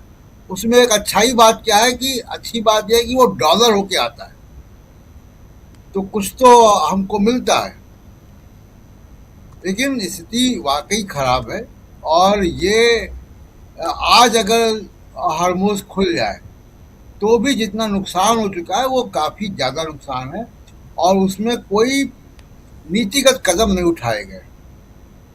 एक बात। दूसरी की जब बात सोने की आती है, देखिए आज भी गांव में जो गरीब गांव का व्यक्ति है, किसान है, 60% सोना किसान खरीदते हैं। 60% जितना सोने का व्यापार होता है भारत में, उसका लगभग 60% जो है वो गांव में है, शहरों में कम है। और शहरों में गोल्ड बॉन्ड या गोल्ड से रिलेटेड इन्वेस्टमेंट के ज़्यादा खरीद है, लेकिन विशुद्ध गोल्ड, फिजिकल गोल्ड खरीदने की परंपरा जो है वो गांव में है। और गांव में इसलिए है क्योंकि गांव के लोगों को, किसान को, बैंक वो इंटरेस्ट नहीं देती जो उसको सोने से मिलता है। जब वो पैसा फसल की शुरुआत में उठाता है महाजन से, उसका इंटरेस्ट पे करने के लिए बैंक उसको इंटरेस्ट नहीं दे रही है जो इंटरेस्ट उसको सोने से मिलता है, बगैर केवाईसी के, बगैर किसी झंझट के। तो वो उसका इजी मनी है, इसीलिए 60% गोल्ड है। लेकिन अब अगर मोदी जी ने ये कहा है, गोल्ड पे फोकस किया है, 2024 के चुनाव में भी मोदी जी का फोकस गोल्ड था। ये गोल्ड इनके दिमाग में घूम रहा है राजीव जी। ये जिनके पास भी सोना है उनको जरा ध्यान से सुनना चाहिए मोदी जी को कि वो क्या करने जा रहे हैं। पिछले 2-3 साल से इनके दिमाग में ये गोल्ड घूम रहा है, जो अपोजिशन के मैनिफेस्टो में नहीं था, ना उनके किसी बयान में था। खोज के लाए, अपना इन्वेंशन था कि मंगलसूत्र चुरा लेंगे और फिर अब ये दोबारा गोल्ड की बात कर रहे हैं। ये कोई बहुत गोलमाल चीज़ें हैं, क्योंकि भारत में जो बड़ा आयात होता है कच्चे तेल के बाद, नंबर 2 पे गोल्ड ही है, जिसमें विदेशी मुद्रा खर्च होती है। लेकिन वो विदेशी मुद्रा जब खर्च होती है तो उस गोल्ड से भारत में लाखों करोड़ लोगों की रोजगार चलते हैं, एक्सपोर्ट भी होता है फिनिश ज्वेलरी का। तो ऐसा नहीं कि वो घाटे का सौदा है, वो घाटे का सौदा बिल्कुल नहीं है, क्योंकि वो तमाम लोगों को जो रोजगार मिलते हैं वो जीडीपी में कंट्रीब्यूट कर रहे हैं। लेकिन ये चिंता की बात है जो नरेंद्र मोदी कह रहे हैं, बार बार गोल्ड पे आ रहे हैं, ये वाकई चिंता की बात है। तमाम परिवारों के पास इमरजेंसी फंड के नाम पे, अधिकांश, मैं कहूँगा 90% हिंदुस्तानियों के पास इमरजेंसी फंड, घर में कोई बीमारी हो जाए, कोई बात हो जाए, शादी हो, ब्याह हो, व्यापार में घाटा हो जाए, नौकरी चली जाए, गोल्ड जो है उसका इमरजेंसी फंड है। क्या मोदी जी की निगाह उस पे है? बार बार गोल्ड का नाम ले रहे हैं जी। बहुत चौकन्ना रहने की जरूरत है देश को। जी अनिल जी, आपको क्या लगता है? नहीं, चौकन्ना तो रहना होगा क्या कि अभी और बहुत, मतलब ये मेरा मानना ये है कि कैप्सूल उन्होंने जो ये सूत्र है वो बता दिया। लोग मतलब एक नए जो इमरजेंसी है उसका नेचर का एक हिस्सा बताया उन्होंने, और दूसरा हिस्सा ये है कि इसका मतलब ये है कि लोगों को कह रहे हैं घर में काम करने के लिए, बाजार नहीं जाने के लिए, यात्रा नहीं करने के लिए। इसका मतलब ये है कि पॉलिटिकल जो प्रोटेस्ट होगा या ये भी है उस पर, और उसके इंतजाम तो किए हुए हैं, डेटा वगैरह सब किया ही है। अब बंगाल में तो कहा ही था ना कि 60 दिन तक रहेगा वो 2.5 लाख लोग, तो मतलब इतना हमको मुझको लग रहा है कि ये सिर्फ इकोनॉमिक इमरजेंसी है, ऐसा नहीं लग रहा। तो वो वहीं तक वो है सीमित उनका आया, और इसीलिए वो सोमनाथ गए थे, क्योंकि नैरेटिव को किसी तरह हिंदुत्व के ये में फ्रेम में लाया जाए। वो उससे निकल गया है, क्योंकि आपने डेवलपमेंट्स देखे होंगे अयोध्या के बाद वहां का एमपी ही दूसरा हो गया, दूसरी पार्टी का हो गया। बहुत कोशिश, अपने भी उनका जो मार्जिन था जैसे तैसे करके जीत करके वो आए वहां से, क्या कहते हैं, बनारस से। तो ये हिंदुत्व की जो का ब्रांड है, वो हिंदुत्व की जो नैरेटिव है वो डिक्लाइन पे है। तो पॉलिटिकली कंट्रोल नहीं कर रहा, अब ये मैनिपुलेशन से ही सारा कंट्रोल हो रहा है। अब जो है नैरेटिव्स कंट्रोल करने से काम नहीं चल रहा। तो एक बड़ा एक और आर्थिक संकट, मैं ये नहीं कह रहा कि वो आर्थिक संकट नहीं है और वो बोल रहे हैं, आर्थिक संकट उससे भी ज्यादा है जितना उन्होंने कहा। वो मनरेगा वगैरह तो खत्म किया ही है, और जो संकट है और गहराने वाला है। इससे एक और इंडिकेशन मिलता है, इजराइल के और अमेरिका जो के पक्ष में जो नीति बनाई है वो उसको बदलने के मूड में नहीं है। मतलब वो कोर्स करेक्शन नहीं करना चाहते हैं जो ये मतलब फॉरेन पॉलिसी में। तो वो कोर्स करेक्शन भी नहीं होने वाला है, कोई करेक्शन नहीं होने वाला है। वो इसी तरह से देश को डुबाना है साथ मिलकर, और आपको जैसे है मतलब रहना है इजराइल और अमेरिका के ही साथ, चाहे वो लतिया है अमेरिका या इजराइल के साथ, क्योंकि जो वेस्टेड इंटरेस्ट है कॉर्पोरेट का, क्योंकि आपने राष्ट्र का नाम देखा नहीं, संदेश देने की हिम्मत कॉर्पोरेट राष्ट्र सेठ ने जो संबोधन किया, उससे आपको अंदाजा नहीं लगा कि वो भी अपना ये डाल दिया। अब अभी बोल रहे हैं कि सोना मत खरीदो, घर में बैठे रहो, मतलब बैठे रहो मतलब घर से ही काम करो, उसके बाद यात्रा मत करो, ये सब कर रहे हैं। और वो बोल रहा है कि देश विकास के पथ पर है। वो जो यहाँ का नंबर 1 सेठ है जो और कंट्रोल कर रहा है यहाँ की सबसे बड़ी पूंजी, वो कह रहा है कि पूरा देश विकास पे मैं हूं ना, चिंता मत करो। तो ये अगर सब मिला करके, और सोमनाथ का आपने देख ही लिया कि काल्पनिक उत्सव मना रहे हैं, और काल्पनिक मतलब जिससे कोई लेना देना नहीं है। कभी देखा है किसी मंदिर के प्राण प्रतिष्ठा का कोई आयोजन होता है? हम तो आज तक नहीं सुने हैं। मंदिर बनता है, मंदिर में जो मंदिर के दिन जैसे सावन है या महाशिवरात्रि है, रामनवमी है, वहां उसके दिन का होता है, या झूला हमारे यहाँ झूलन होता है, वो होता है। ये कभी सुना है कि इस दिन मंदिर बना था और उसके अंदर उत्सव हो रहा है? ये सब पहली बार हो रहा है। तो ये आयोजन, तो ये सारा नैरेटिव का अगर निचोड़ निकालिएगा तो ये इकोनॉमिक पॉलिटिकल सब फ्रंट पे फेल हो गए हैं, और वो एक इमरजेंसी लाना चाहते हैं। और ये इमरजेंसी का एक पहलू उन्होंने सामने ला दिया। हो सकता है दूसरा पहलू बिना लाए, जैसे चुनाव जीत लिया बिना ये क्या कहते हैं, चुनाव का सारे प्रोसीजर जो उसके तरीके थे बदल दिए और चुनाव जीत लिया। अब आप चिल्लाते रहिए। अब वो अभी बोल रहे थे कि उनका जो है उनको सरकारी लिस्ट से भी मतलब उनको कुछ नहीं मिलेगा, नागरिक के रूप में जो उनको जो एंटाइटलमेंट है वो भी नहीं मिलेगा। तो ये सब है। और उसके बाद वहां जज को भी आपने देख ही लिया, कहा कि नया फ्रेश पिटीशन फाइल करो। जरा भी उत्तेजित नहीं हुए, ऐसे विपक्ष पे ही उत्तेजित हो जाते हैं न्यायालय में आजकल। मतलब एकदम ये मीडिया टाइप ही सिचुएशन है एकदम। वो इसी पर उधर एकदम जरा भी उत्तेजना आती ही नहीं। तो ये सब सिचुएशन मुझको तो लग रहा है कि एक इमरजेंसी, अनडिक्लेयर्ड इमरजेंसी है, जिसको और पुख्ता करेंगे इस पॉलिटिकल ये इकोनॉमिक इमरजेंसी के जरिए, ऐसा मुझको लग रहा। जी जी, अमलेंदु जी। जी बिल्कुल राजीव जी, मैं भी इसी मत का हूं कि ये अनडिक्लेयर्ड इमरजेंसी तो है ही, और ये आर्थिक आपातकाल के बाद जो राजनीतिक आपातकाल है वो भी लगाएंगे, क्योंकि इनके पास और कोई चारा नहीं है। और राजीव जी, जो संवैधानिक संस्थाएं हैं उनका हश्र हम लोग देख ही रहे हैं कि संवैधानिक संस्थाएं क्या कर रही हैं। अब इतना ही नहीं, अनिल सिन्हा जी जैसे कह रहे थे कि गुस्सा जो है केवल जो विपक्ष पे ही आता है, गुस्सा विपक्ष पे ही नहीं आता है। कल कल्याण बनर्जी ने सुप्रीम कोर्ट में कहा कि साहब वो जो एक आपने ट्रिब्यूनल बनाए थे उसके एक जो चेयरमैन थे, जो एक्स सीजे थे, चीफ जस्टिस थे, उन्होंने इस्तीफा दे दिया, तो सीजीआई की तरफ से कहा गया तो इसमें हम क्या कर सकते हैं? हम किसी को जबरदस्ती काम करा सकते हैं क्या?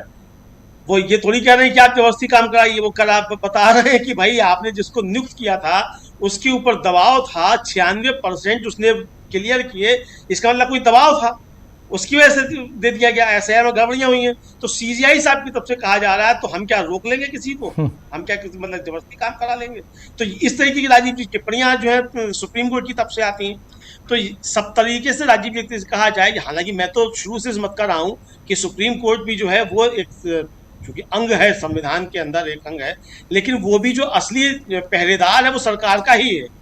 मतलब हम लोग जाते हैं तमाम महान न्याय मांगने के लिए, और इसलिए कि साहब वो संविधान का कस्टोडियन है और आखिरी उम्मीद उसी से रहती है, लेकिन उसका पहला काम जो होता है वो जो सिस्टम है उसको रक्षा करने का ही होता है। अभी तक तो ऐसा ही होता आया है, आगे बदल जाए तो कह नहीं सकते राजीव जी, लेकिन अब जो परिस्थितियां दिख रही हैं वो तो खराब दिखाई पड़ रही हैं। तो कुल मिलाकर मुझको यही लगता है कि जिस तरफ देश बढ़ रहा है धीरे धीरे, मोदी जी बहुत अच्छे आदमी है, इसीलिए उन्होंने बता दिया कि हम किस तरफ जा रहे हैं। जिसको जो तैयारी करनी है कर लो भाई, हम तो जा रहे हैं इस तरफ। तो मोदी जी ने बता दिया है कि जिसको भाई देश छोड़ के जाना है वो देश छोड़ के चले जाओ। यहाँ तो जो है आपको सोना खरीदने पर रोक लगेगी, यहाँ तो आपको वर्क फ्रॉम होम करना पड़ेगा। तो जहाँ सोना खरीदने पर रोक ना हो, वर्क फ्रॉम होम ना हो, जिसके पास पैसा वो निकल जाओ, और जिसके पास नहीं है वो यहाँ रहो भाई, झेलो मोदी जी को। तो ये मोदी जी ने संदेश दे दिया। मोदी जी अच्छे आदमी तो इसलिए पहले उन्होंने बता दिया, और वरना तो रात को 8 बजे आकर कुछ भी कह सकते हैं मोदी जी। तो इसलिए राजीव जी अब सतर्क रहना चाहिए। रोज जो है मतलब 8 बजे सुबह उठ के ध्यान दिया जाए कि आज 8 बजे तो मोदी जी नहीं आ रहे हैं, तो यह ध्यान रखा जाए कि 8 बजे मोदी जी नहीं आ रहे हैं, तो इसका ध्यान रखा जाना है। तो ये राजीव जी सब जो चल रहा है, तो मुझको भी यही लगता है कि परिस्थितियां निश्चित तौर पे खराब हैं, इसमें कोई दो राय नहीं है, लेकिन खराब परिस्थितियां करी किसने? राजीव जी मैंने या आपने तो कर नहीं दी है। देश अगर चलाने की जिम्मेदारी मेरे और आपके ऊपर होती तो हम उसकी जिम्मेदारी ले लेते कि भाई हमने खराब कर दी है देश की परिस्थितियां। देश चला रहे हैं भाई ये मोदी जी, उनकी सरकार देश चला रही है। देश झुकने नहीं दूंगा, बिकने नहीं दूंगा, वायदा आपने किया था। विदेश नीति आप बदल रहे हैं, अर्थनीति आपकी क्या है वो खुद आपको नहीं मालूम है क्या कह रहे हैं। आपके ही अगर सहयोगी रहे डॉक्टर सुब्रमण्यम स्वामी का मान लिया जाए तो आपको और आपकी वित्त मंत्री निर्मला सीतारमण अर्थव्यवस्था की जानकारी नहीं है, अर्थशास्त्र की जानकारी नहीं है कुछ भी। तो अब वो उनका कहना है, आपकी पार्टी के नेता हैं। लेकिन अगर आपको जानकारी है भी और अगर नहीं भी है तो आप देश तो चला रहे हैं, तो जिम्मेदारी आपकी है ना। तो आप ये बताइए कि आपने देश को इस स्थिति से निकालने के लिए अब तक क्या किया? 12 साल से आप सरकार में, 12 साल में आपके रहते हुए इस स्थिति में देश कैसे पहुंच गया कि प्रधानमंत्री को जो जनता से कहना पड़ रहा है कि भाई कोई परिस्थितियां भी नहीं है। राज्य में कोई युद्ध चल रहा होता तब भी चलो ठीक है, भाई भारत पाकिस्तान का युद्ध चल रहा है, भारत तो चीन का युद्ध चल रहा है, तो चलो भाई ठीक है, कर दिया गया, आह्वान कर दिया गया कि भाई सोना मत खरीदो, विदेश यात्रा पर मत जाओ, पैसा संभाल के रखो, सरकार का जो है खजाना बढ़ाओ। तो अभी तो कोई भाई युद्ध की स्थितियां भी नहीं है। ऑपरेशन सिंदूर भी आपने पॉज किया हुआ है, उसको रोक दिया है। तो आखिर एकदम से ऐसी कौन सी समस्या आ गई, आफत टूट पड़ी कि आप कह रहे हैं कि भाई सोना भी मत खरीदो, पैसा भी जो है संभाल के रखो, और वहाँ विदेश यात्रा पर भी मत जाओ। सब कुछ तो आप कह रहे हैं, तो आखिर कौन सी समस्या आ गई वो तो देश को बताइए भाई कि आखिर आपने क्या कर दिया ऐसा। और राजीव जी जाहिर सी बात है कि मैं ये कह रहा हूँ कि आपने क्या कर दिया, देश आप चलाए तो आपने ही कुछ किया होगा जिसकी वजह से परिस्थितियां इतनी खराब हुई हैं। अब इसके लिए हम पंडित नेहरू को तो दोष दे नहीं सकते कि पंडित नेहरू की वजह से आप प्रधानमंत्री बन गए और आपने देश का बेड़ा गर्क कर दिया। तो बेड़ा गर्क अगर आपने किया तो जिम्मेदारी आपकी है भाई। तो पंडित नेहरू को कोसने से कोई फायदा तो है नहीं, हालांकि आप अभी भी कोसेंगे कि पंडित नेहरू ने अगर इस देश के अंदर लोकतंत्र की बुनियाद नहीं रखी होती तो मैं प्रधानमंत्री नहीं बनता, मैं प्रधानमंत्री नहीं बनता तो मैं देश का बेड़ा गर्क नहीं करता, तो ये आप कह सकते हैं। तो कुल मिला के राजीव जी मुझको ये लगता है कि ये एक सोची समझी रणनीति है, और उस सोची समझी रणनीति के तहत देश को जो है वो एक तरह से कहा जाए गड्ढे में ले जाने का, रसातल में ले जाने का काम प्रधानमंत्री मोदी कर रहे हैं। और पूरे गाजे बाजे के साथ, जैसे उन्होंने कहा था संसद के अंदर खड़े होकर कि मैं तो पूरे गाजे बाजे के साथ ढोल बजाऊंगा उसका मनरेगा का, तो मोदी जी पूरे गाजे बाजे के साथ ढोल बजाते हुए देश को रसातल में ले जा रहे हैं। किसी को रोक लो तो रोक लो जी, रोक लो तो रोक लो। इस प्रोग्राम के ठीक बाद आप एक पॉडकास्ट देखेंगे, शानदार पॉडकास्ट। उस पॉडकास्ट में 5 राज्यों के चुनाव, उसका लेखा जोखा आपके सामने हम रखेंगे कि आखिर उसके पीछे कहानी क्या है। भाजपा जीती है तो कैसे जीत के आई है, हर राज्य में नहीं जीती है भाजपा।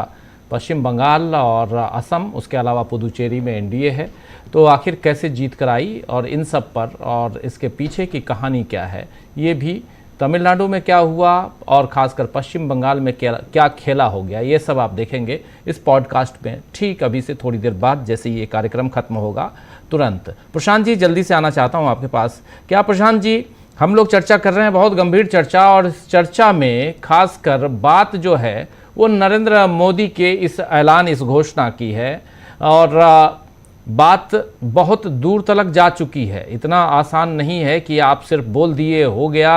अब व्यापार जगत भी अपने अपनी प्रतिक्रियाएं दे रहा है, उद्योग जगत से प्रतिक्रियाएं आएंगी, लेकिन सबसे बड़ी बात आपने बताई कि 1400 से ज़्यादा पॉइंट नीचे आज मुंबई स्टॉक एक्सचेंज जो है BSE सेंसेक्स वो गिरा हुआ है। कल 900 पॉइंट गिरते हुए उठा था, और वो भी ऐसे ही बहुत डाउन था, 1000 पॉइंट से नीचे।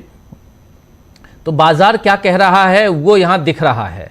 भले व्यापारी जो हैं, कुछ लोगों के मुंह में आप लगा के, कुछ ज्वेलरी वालों के साथ कुछ प्रोग्राम करके आप कह दीजिए कि नरेंद्र मोदी ने जो अपील की है उस अपील का हम सम्मान करते हैं, और देश की खातिर, देशभक्ति के खातिर हमारा व्यापार चले न चले, लेकिन उनकी बातों का हम सम्मान करते हैं, अगर ये कहें तो ये सिर्फ कहने वाली बात होती है। ये बात यहाँ दिखती है, रिफ्लेक्ट होती है मार्केट में, शेयर बाजार में और जगहों पे। क्या मैं सही कह रहा हूँ? एक तो ये आपसे पूछना चाहता हूँ। दूसरी बात यहाँ पे ज़रा समझना चाहता हूँ कि देश के हालात ऐसे हैं तो आने वाले समय में, और जिसमें गंभीर बात ये भी, अभी खबर देख रहा था कि उत्तर प्रदेश हो सकता है कि आज से कल तक में ऑनलाइन क्लासेस का ऑर्डर जारी कर दे। उत्तर प्रदेश, ये जो भाजपा शासित राज्य हैं, 22 राज्य भाजपा शासित हैं, ऑनलाइन क्लासेस, स्टूडेंट्स अब नहीं जाएंगे, बच्चे स्कूल नहीं जाएंगे, बच्चों का मिलना जुलना बंद हो जाएगा। ये फिर से लॉकडाउन की स्थिति आप बहाल करेंगे तो फिर जो ग्रोथ होता है बच्चों में, वो ग्रोथ कैसे होगा? आप कर्मचारियों को सबको कह रहे हैं कि वर्क फ्रॉम होम कीजिए, तो इसके बाद फिर काम पे प्रभाव क्या नहीं पड़ेगा? कोरोना काल की परिस्थितियां अलग थीं, वहाँ लोग बीमार हो रहे थे, लोग मर रहे थे। क्या आज भी वही हालत है? अगर वो हालत है तो कम से कम बताएं तो नरेंद्र मोदी कि हाँ वैसी हालत है। इसीलिए शुरू में मैंने पूछा कि स्पष्ट तो करें कि अगर वो कह रहे हैं कि हालात समान, जब तक हालात सामान्य ना हो तो हालात कहाँ सामान्य नहीं है। देखिए, मुद्दे की बात क्या है, जो अनिल जी ने कहा कि आप इनको आर्थिक स्थिति वाकई बहुत खराब है, आंकड़े छुपाए जाते हैं, स्थिति बहुत खराब है। अब अगर स्थिति खराब है क्योंकि ऑयल मार्केटिंग कंपनीज के फिगर सामने आ जाते हैं, अंतर्राष्ट्रीय इकोनॉमी से मामला जुड़ा हुआ है, डॉलर के खिलाफ रुपया कितना है दिख जाता है, स्टॉक मार्केट कितना नीचे गया दिख जाता है, लेकिन बहुत सारी फिगर्स सरकार सेंसर करती है, वो दिखती नहीं है। तो अंदर स्थिति बहुत खराब है। अब कड़े इकोनॉमिक फैसले लेने हैं। पेट्रोल डीजल के दाम बढ़ेंगे, गैस के दाम बढ़ेंगे, और ये जब दाम बढ़ेंगे तो ये 100 चीज़ों के दाम और बढ़ाएंगे, क्योंकि ट्रांसपोर्टेशन महंगा होगा, इनपुट कॉस्ट बढ़ेगी, यूरिया की स्थिति और खराब है, फर्टिलाइजर की स्थिति बहुत खराब है। मामला ये है कि जब ये दाम बढ़ेंगे तो लोगों में गुस्सा आएगा, विरोध प्रदर्शन होंगे। नीट का मामला हम देख चुके हैं कि लाखों, 25 लाख से ऊपर स्टूडेंट होंगे जिनका पेपर लीक हो गया। सोचिए, वो 25 लाख स्टूडेंट, साल खराब हुआ अलग बात है, लेकिन उनके पेरेंट्स ने कैसे साल भर कोचिंग दिलाई होगी लाखों रुपए की।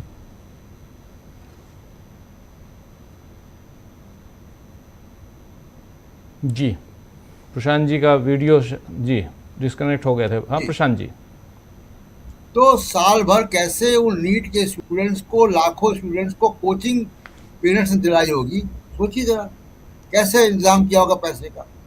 अब ये सब चीज़ें जुड़ेंगी और आपको पेट्रोल डीजल के दाम बढ़ाने हैं, उसके पहले आप लॉकडाउन कर रहे हैं एक तरीके से देश में, कि लोग आपस में मिले ही ना, कॉलेज न जाएं, दफ्तर न जाएं, सड़कों पर न जाएं, तो कोई जो है पॉलिटिकल एक्टिविटी, कोई सोशल एक्टिविटी हो ही ना।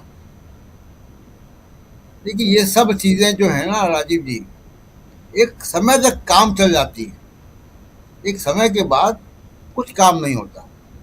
मुझे वो तस्वीरें याद है कि बांग्लादेश के मुख्य चुनाव आयुक्त को जब पुलिस गिरफ्तार करके ले गई उनके घर से, तो उनको हेलमेट पहनाया क्योंकि लोग जूतों से मार रहे थे। जी। तो स्थितियां कब तक सामान्य रहती हैं नहीं कह सकते। क्या ये कामयाब हो जाएंगे कि सब स्कूल कॉलेज दफ्तर सब बंद कर दें, सड़कें बंद कर दें, बसें ट्रेन बंद कर दें और फिर पेट्रोल डीजल के दाम बढ़ा दें, तो लोग क्योंकि सड़क पे नहीं होंगे तो कोई कुछ होगा ही नहीं, मीडिया आपके कब्जे में है। तो ये गलत असेसमेंट है और ऐसे होता नहीं। जी राजीव। बिल्कुल बिल्कुल आप सही कह रहे हैं, असेसमेंट बिल्कुल गलत है, ऐसा होता नहीं है। लेकिन आने वाले समय में ये साफ यहाँ दिखाई दे रहा है कि परिस्थितियाँ, और 1 साल तक आप सोना चांदी मत खरीदिए, साल भर तक आप बाहर मत जाइए, घूमने मत जाइए, कहीं विदेश की यात्रा पर मत निकलिए। ये सब अगर नरेंद्र मोदी कह रहे हैं तो इसके पीछे हो सकता है कि कोई न कोई राज हो जिसे छिपा रहे हों, कोई संकट हो, गहरा संकट हो जिसके बारे में बता नहीं रहे हैं। लेकिन देश जानना ज़रूर चाहेगा कि आखिर ऐसा क्या संकट है। इन सब के बीच देश में और सब बहुत सारी घटनाएं लगातार हो रही हैं। पश्चिम बंगाल में बहुत सारी ऐसी घटनाएं हो रही हैं, चुनाव से पहले, चुनाव के बाद, खासकर उन सब पर बहस होनी चाहिए, चर्चा होनी चाहिए। चर्चा जो है वो देश की महंगाई, देश में जो अलग अलग मुद्दे हैं उन मुद्दों पे, खेती पर, किसानी पे, किसानों की स्थिति पे, इन सब पे चर्चा होनी चाहिए। लेकिन इन सब पर कितनी चर्चा होती है। मनरेगा खत्म कर दिया गया, जी राम जी अब 2 महीने में लागू होगा, नोटिफिकेशन जारी किया गया है, लेकिन इसका कितना असर लोकल इकोनॉमी पे पड़ने वाला है, खासकर ग्रामीण इकोनॉमी पे पड़ने वाला है, इन सब पर कोई चर्चा नहीं। लेकिन चर्चा जो है वो सतही करवाने की कोशिश होती है, यानी हेडलाइन मैनेजमेंट, ये साफ दिखाई दे रहा है। और उसको मैनेज करने के लिए जब जब संकट के बादल छाते हैं नरेंद्र मोदी के ऊपर, उनकी सरकार के ऊपर, उनकी पार्टी के ऊपर, एक नई हेडलाइन के साथ चर्चा जो है वो चारों तरफ हम लोग देखने लगते हैं और बाकी बातें छूट जाती हैं। चलिए निकालने की कोशिश करेंगे। बहुत बहुत शुक्रिया प्रशांत जी, बहुत शुक्रिया अनिल जी, बहुत बहुत शुक्रिया अमलेंदु जी, हमारे साथ जुड़े थे प्रोफेसर अखिल स्वामी जी, उनका भी शुक्रिया। आप तमाम साथियों, आप सबका भी शुक्रिया अदा करता हूं। पंकज जी